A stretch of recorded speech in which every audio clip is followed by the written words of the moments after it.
Hemos estado estudiando el Evangelio de Marcos. Recordemos que este texto se está desarrollando dentro del templo. El Señor Jesucristo, capítulos anteriores, Él entró a Jerusalén y fue aclamado como el Hijo de David.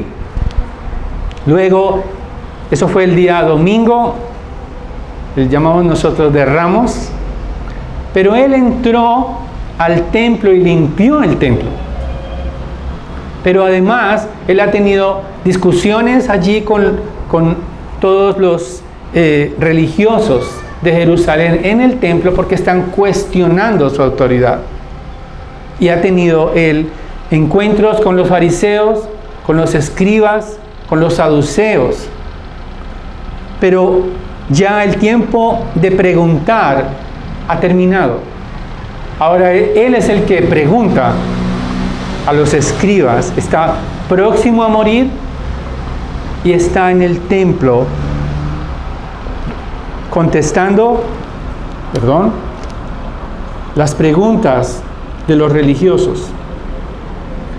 Uno de ellos le preguntó el mandamiento más importante, ¿cuál es? Y él le contestó, el mandamiento más importante es: amarás al Señor tu Dios con todo tu corazón y con toda tu alma y con toda tu mente y con todas tus fuerzas.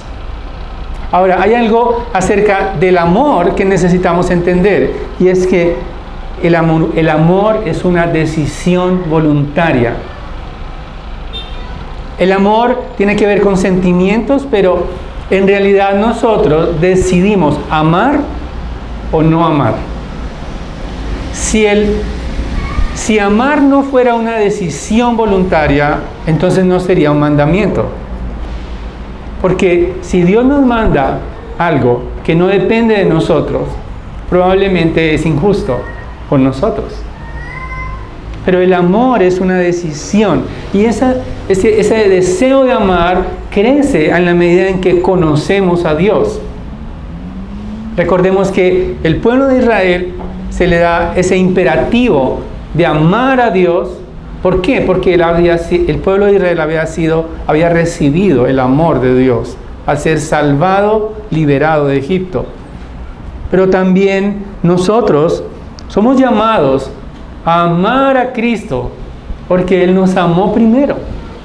Entonces, el texto que estudiaremos, vamos a ver dos imágenes del amor, y de hecho este es el título de este sermón: dos imágenes del amor. Un amor que desprecia a Cristo y un amor que se sacrifica por Él.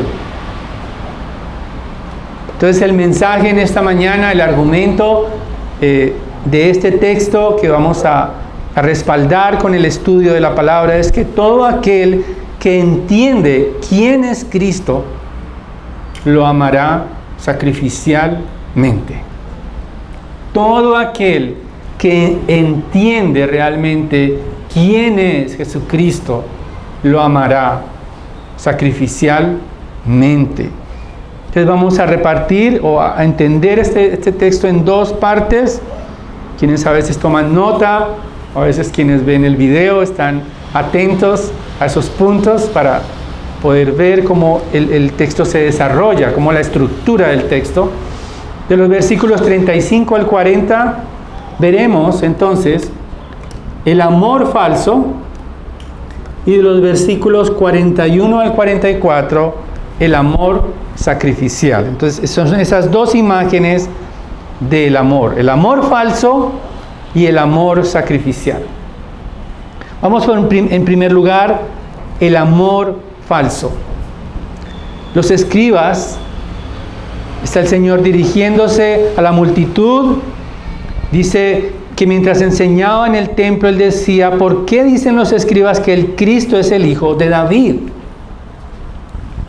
Todos entendían, los escribas, recordemos que eran los teólogos de su tiempo.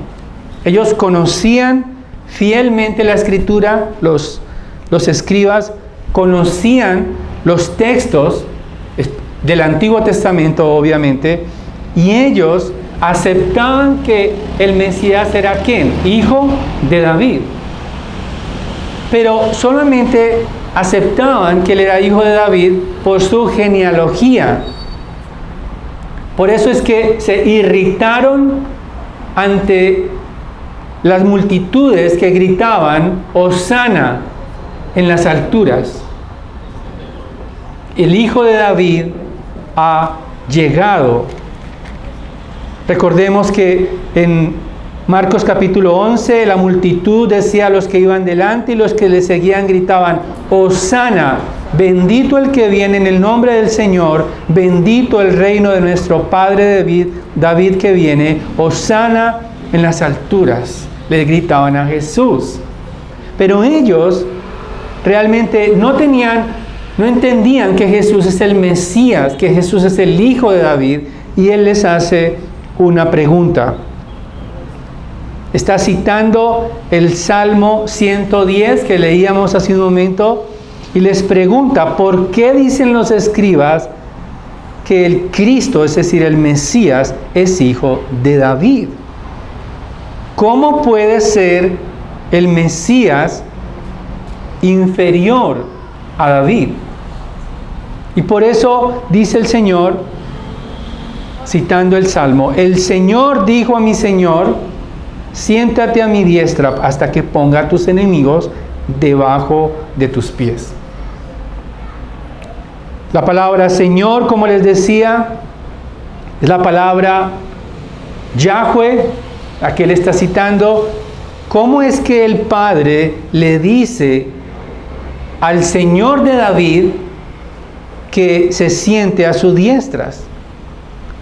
Es decir, si el Mesías es Señor de David, porque David está escribiendo inspirado por el Espíritu Santo. Es muy importante entender lo que está diciendo el Señor Jesucristo. Él está diciendo que el Salmo 110 no lo escribió David de su propia voluntad o de su propia argumento, sino que ese texto es inspirado por el Espíritu Santo. Él lo dijo hablando del Mesías. David estaba hablando de su Señor. El Señor dijo a mi Señor.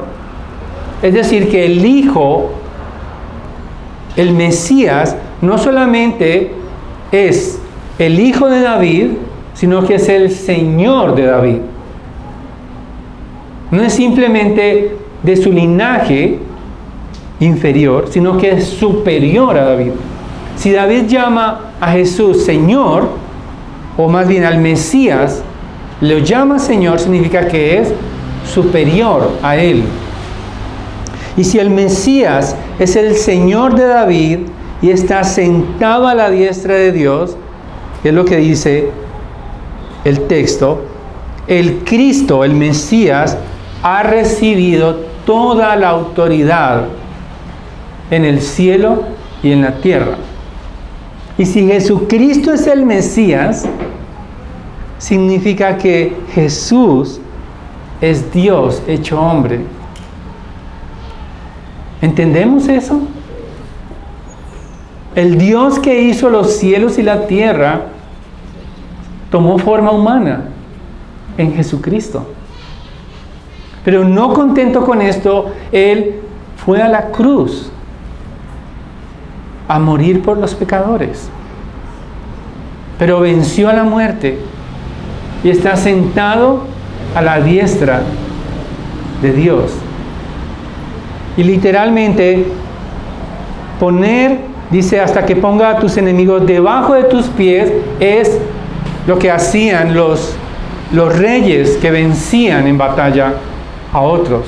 Ponían su pie en el cuello de sus enemigos. Y eso es lo que está diciendo el Salmo. Dice William Hendrickson, que es un comentarista sobre este texto, dice, cuando Jesús dice, ¿cómo pueden decir los escribas que el Cristo es el Hijo de David? Lo que quiere decir es, ¿cómo pueden decir que el Cristo es tan solo Hijo de David? Después de todo, Él no solo es hombre, también es Dios. Es lo que significa. Entonces el Señor Jesucristo, cuando le llaman hijo de David, Él no rechaza las alabanzas, porque Él es Dios con nosotros. Él es Dios encarnado. Él es el Hijo de David, es el Señor de David, es el Señor de los cielos y la tierra. Él está exaltado y por lo tanto cuando Él les pregunta, bueno, ¿por qué dicen los escribas que el Hijo, que Cristo es Hijo de David? Está diciéndoles, yo soy el Hijo de David, yo soy el Señor de David, y yo soy Dios entre ustedes. ¿Cuál sería la respuesta natural? Hace poco les ha dicho que hay un mandamiento de amar a Dios sobre todas las cosas, o más bien amarlo a Él con todo el corazón, con toda el alma y con toda la mente. Ellos debían amar a Cristo, que es Dios, que merece el amor, pero ellos lo rechazan y lo desprecian. Los escribas debían amar con todo el corazón a Cristo. Él está revelando la gloria, pero ellos menosprecian a Dios frente a ellos. Es una tragedia lo que está sucediendo.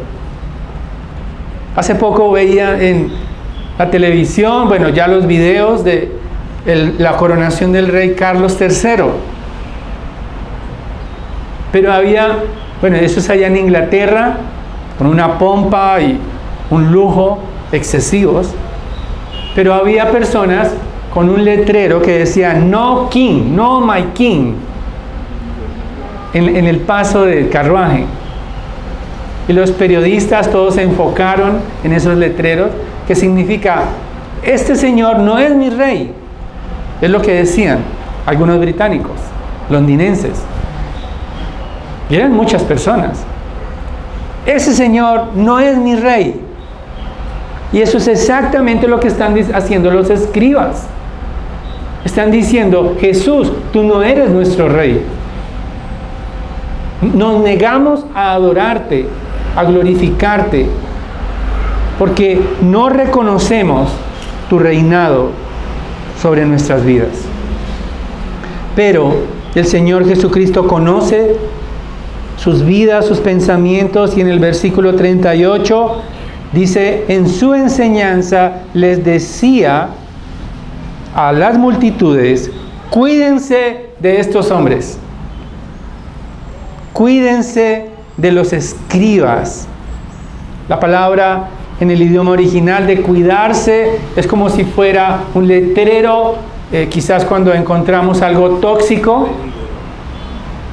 algo que llama nuestra atención, de si yo voy por un camino y hay un letrero que dice radioactividad, elementos tóxicos, desechos tóxicos, ¿qué hacemos? Cambiamos de ruta. Pero aquí el Señor les está poniendo un gran letrero de advertencia. Cuídense de los escribas. No se dejen seducir de su apariencia. Estos hombres, a pesar de ser teólogos, a pesar de conocer la Escritura, se niegan a admitir que Jesucristo es Dios. O sea, su teología está incompleta. Conocen la Escritura, pero se niegan a aceptarla para ellos. Eran hipócritas estos hombres. Eran egoístas. Eran orgullosos. No eran dignos de confianza. Y el Señor les dice, cuídense de ellos. Ellos usaban vestiduras largas, es decir, estaban dispuestos a cumplir funciones oficiales con las vestiduras largas. Querían ser tratados de manera especial. Esta semana les compartía la graduación de los estudios del seminario, y quienes asistieran personalmente allá tenían que ponerse como los graduandos, una bata larga, negra y una bufanda roja y un birrete. Entonces imagínense que yo estuviera predicando con la bata larga, con la bufanda roja, sin el birrete. ¿Qué señales estuviera transmitiendo a ustedes? Quizás que soy clase aparte, que soy demasiado superior. Y quizás en esas ceremonias aplica vestirse así. Pero eso es lo que estaba pasando con los escribas. Ellos todo el tiempo se vestían para ser alabados, para ser tratados de manera diferente al común. Ellos no querían cualquier saludo. Querían que se les mostrara respeto, dice el Señor, los saludos respetuosos en las plazas. Querían que se les respetara, querían los primeros asientos en las sinagogas. ¿Por qué? Porque generalmente en las sinagogas, cuando asignaban a alguien para leer, pues los que estaban adelante leían. Y los escribas reservaban esos primeros lugares para leer y para verse diferentes a los demás que asistían a esa sinagoga. Pero no contentos con eso, preferían los mejores asientos en el banquete. Entonces el que está de primero en el banquete, en el buffet, disfruta de primeras. A los últimos quizás no sabemos. Pero estos hombres querían los lugares honorables. Por eso el Señor les dice, no busquen los primeros lugares de los banquetes, de las celebraciones. Ellos querían un lugar de honor. Pero había algo perverso que hacían estos hombres, por eso debían cuidarse de ellos. Y es que ellos devoraban las casas de las viudas. Extorsionaban a las viudas. Y parece ser que ellos participaban en el trámite de las herencias que les dejaba el esposo. Y entonces se aprovechaban de su investidura religiosa para extorsionar a estas mujeres solas y se aprovechaban para obtener de su generosidad el dinero por la fuerza. Amaban el prestigio, amaban las ganancias, amaban el dinero y buscaban la alabanza de los hombres para que disimular un poco toda esta extorsión a las mujeres solas. Entonces hacían largas oraciones por las apariencias, dice el Señor, hacían largas oraciones para tapar lo que hacían en secreto, quedándose con el dinero de los más vulnerables. Esto es exactamente lo que hacen los falsos maestros. Los escribas eran falsos maestros. Y el apóstol Pablo, hablando de ellos, es muy similar lo que él nos dice en 2 de Timoteo 3, llama a Timoteo a cuidarse de ellos. Así como el Señor Jesucristo dice a las multitudes, cuídense de los escribas, el apóstol Pablo a Timoteo le dice en 2 de Timoteo 3, 1, pero debes saber esto, que en los últimos días vendrán tiempos difíciles, porque los hombres serán amadores de sí mismos, ávaros, jactanciosos, soberbios, blasfemos, desobedientes a los padres, ingratos, irreverentes, sin amor, implacables, calumniadores, desenfrenados, salvajes, aborrecedores de lo bueno, traidores, impetuosos, envanecidos, amadores de los placeres en vez de amadores de Dios, teniendo apariencia de piedad, pero habiendo negado su poder, a los tales evita. Dice el apóstol Pablo. También si leemos la primera carta del apóstol Pedro en el capítulo 2 nos advierte sobre los falsos maestros. Los escribas son la imagen que el Señor está mostrando del amor falso e hipócrita hacia Dios. Ellos actuaban en nombre de Dios, pero buscaban el prestigio, la autopromoción, y se aprovechaban de los débiles. No hay sensibilidad en estos personajes. Todavía no se han terminado, hermanos queridos. Los falsos maestros siguen lucrándose, seduciendo a las personas, a las masas. Continúan los escribas modernos, anhelan la fama y el respeto, usando el nombre de Dios. No se conforman con ser normales, con ser comunes, no. Quieren lugares de privilegio en la sociedad, en la política inclusive.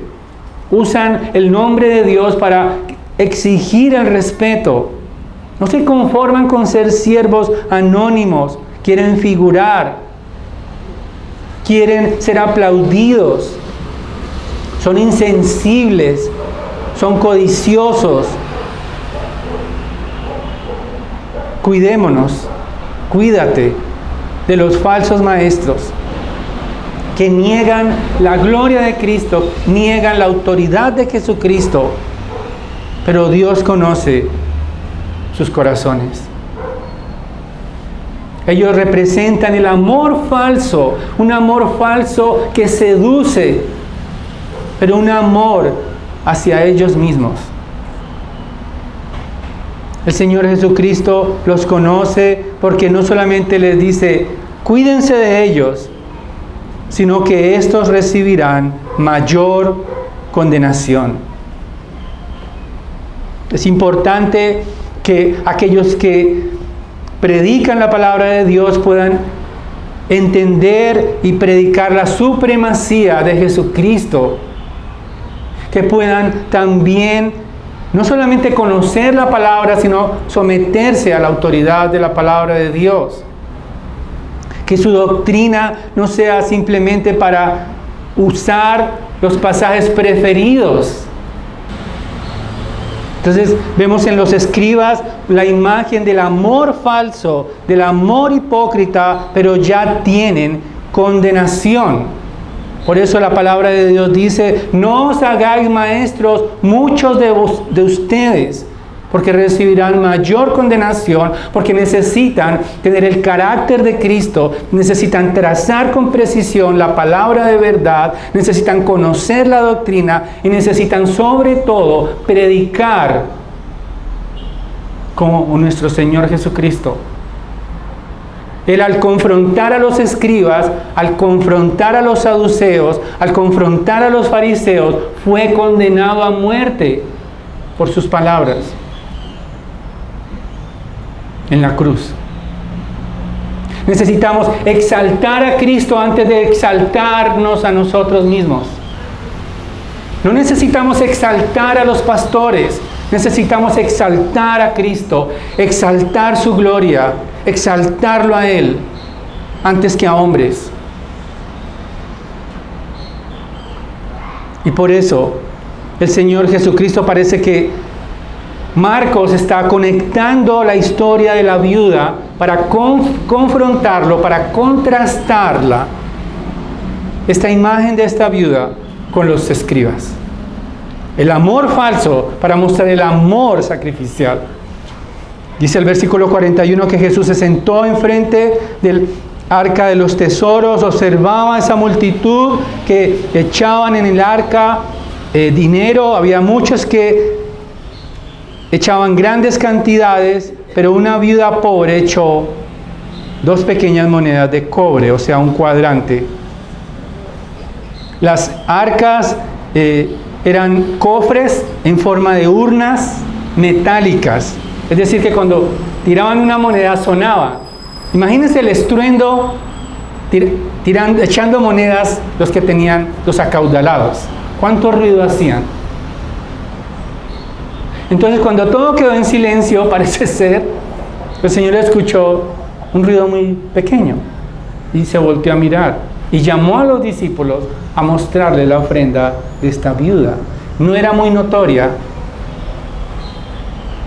Y entonces estas cofres estaban marcadas, decían, bueno, si quieres dar para los tributos, si quieres dar para los sacrificios, para el incienso, para la leña, todo estaba marcado. Y entonces todos daban, tiraban sus monedas en esos cofres.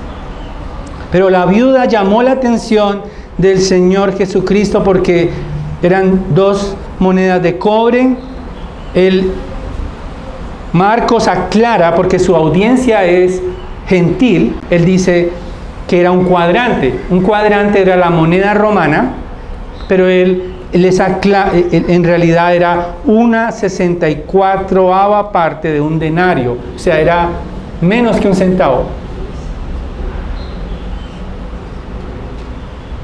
Era muy poco, eran monedas de cobre delgadas e insignificantes, pero en proporción con la condición de esta mujer viuda era mucho más que lo que daban los acaudalados. Dice el Señor, en verdad os digo que esta viuda pobre echó más que todos los contribuyentes del tesoro, porque ellos dieron de lo que les sobra, pero ella dio de su pobreza. A veces medimos nuestra ofrenda dependiendo el porcentaje de lo que damos. Pero el Señor está mirando no el porcentaje de lo que dio, sino de con qué se quedó, más bien. Ese es el punto. No es cuánto di, sino con cuánto me quedé. Ese es el punto. Porque esta mujer se quedó sin nada.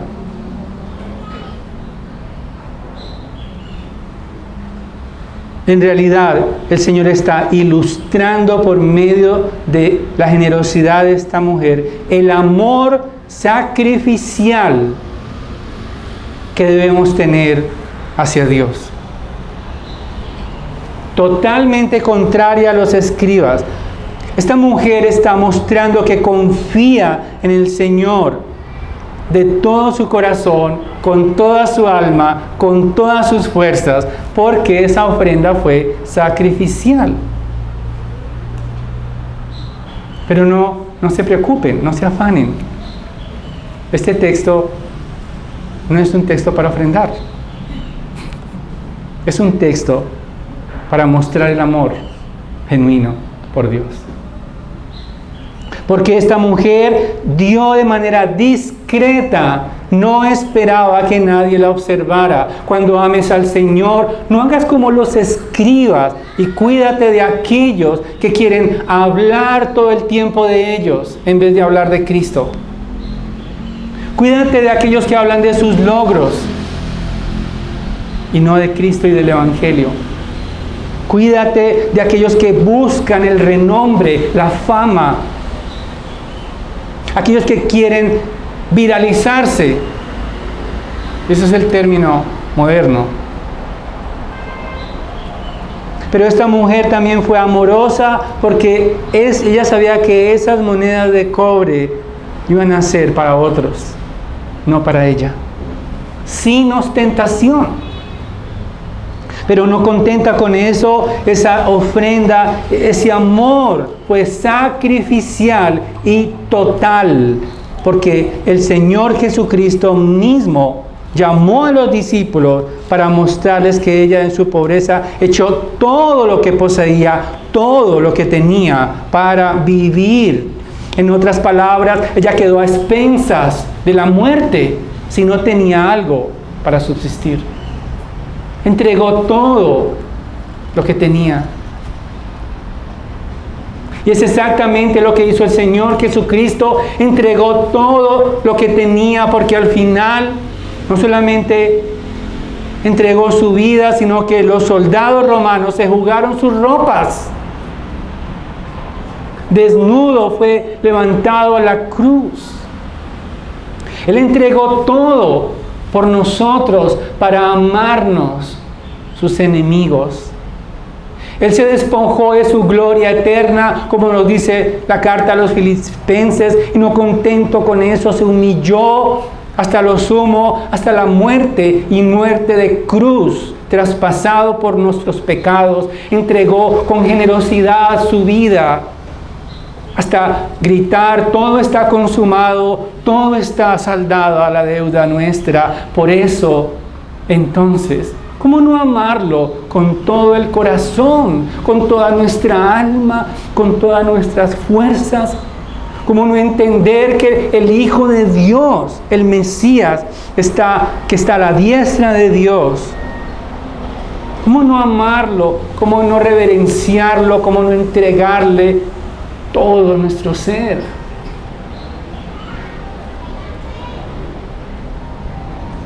Aquel que conoce a Jesucristo, aquel que conoce quién es Jesucristo, va a amarlo sacrificialmente.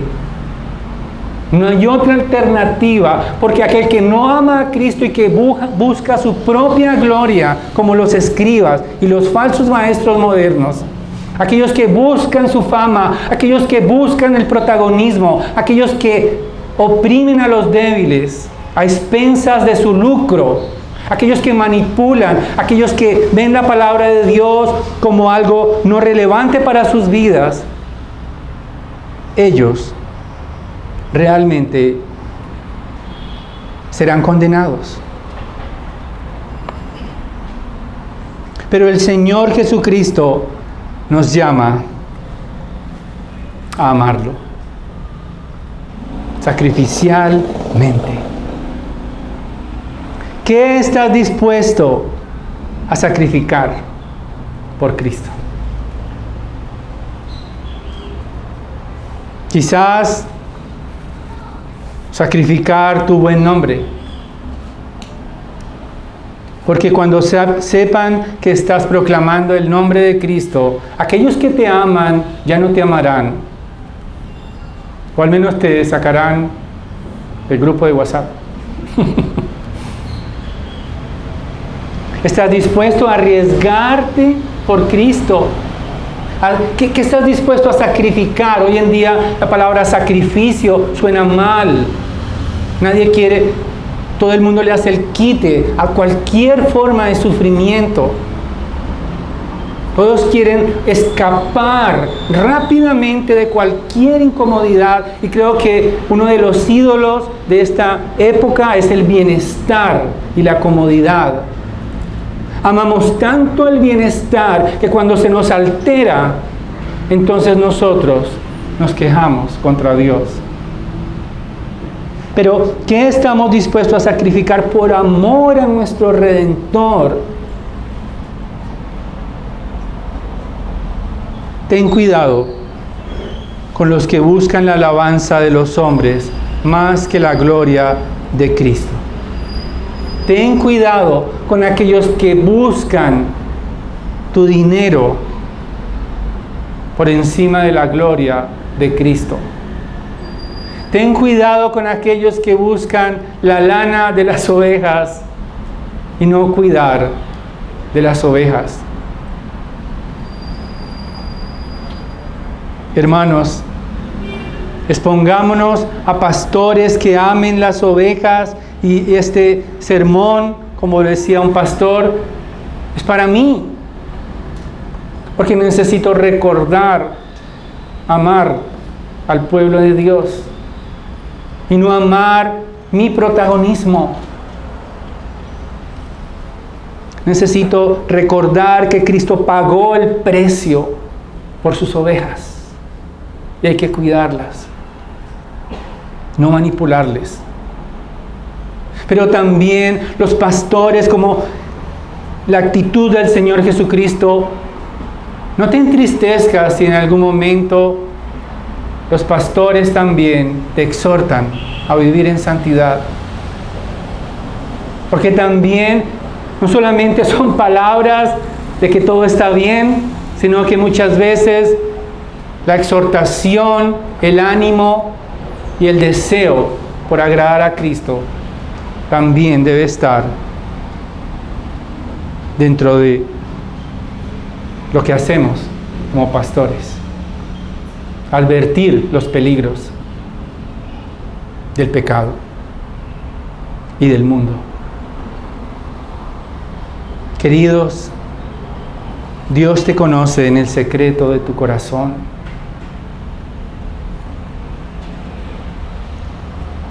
Si te sacrificas por Cristo, si estás sacrificándote por Cristo, quizás no estás llamando la atención de los hombres.